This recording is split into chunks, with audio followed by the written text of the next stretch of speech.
This check is going to put me back on my feet, pay off all my loans, and replace my car. AI is eventually going to take over, and who knows what will happen. But for now, this AI lawyer is like your personal law firm who works for you for free, has only your best interest in mind, and will get you paid more than any law firm could ever get you. So, if you've been injured in a car accident and want a major cash payout like I got here, then use this AI attorney app ASAP. Answer 4 simple questions and see if you qualify for as much or more than I got here. Click the link I shared in the description. I hope this helps.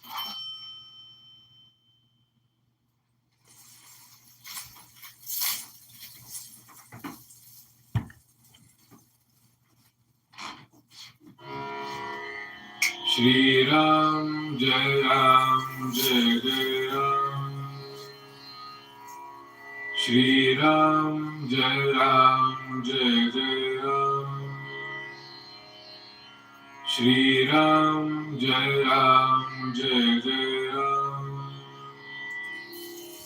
Shri Ram, Jai Ram, Jai Jai Ram.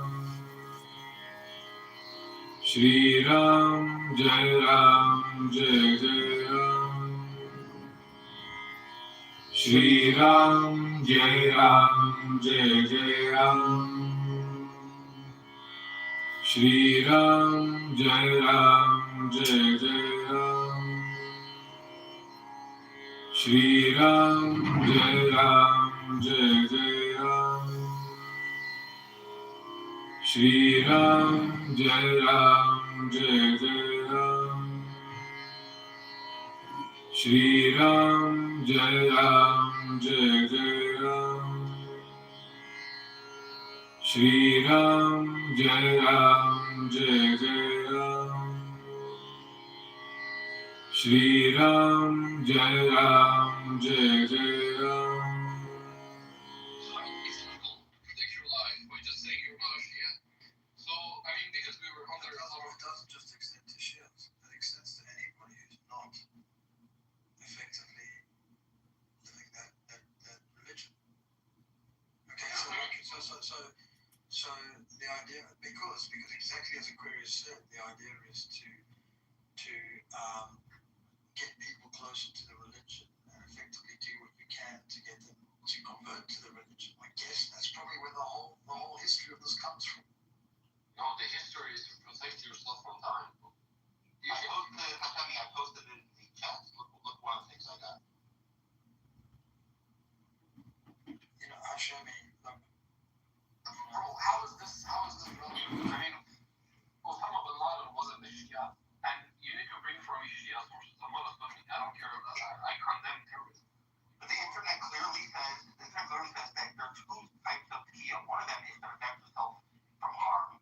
The other thing is in order to promote Islam, which is something. No, we Shias believe in the protection of Muslims. We don't believe in using Taqiyya to promote Islam. Well, I mean, I guess like a hadith, you've got different variations and different interpretations. So therefore, some people may go, and like in your case, you may say, well, Taqiyya is used for this, and then let's say. Shri Ram, Jai Ram, Jai Jai Ram. Shri Ram, Jai Ram, Jai Jai Ram.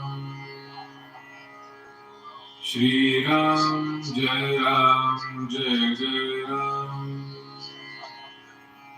Shri Ram, Jai Ram, Jai Jai Ram. Shri Ram, Jai Ram, Jai Jai Ram.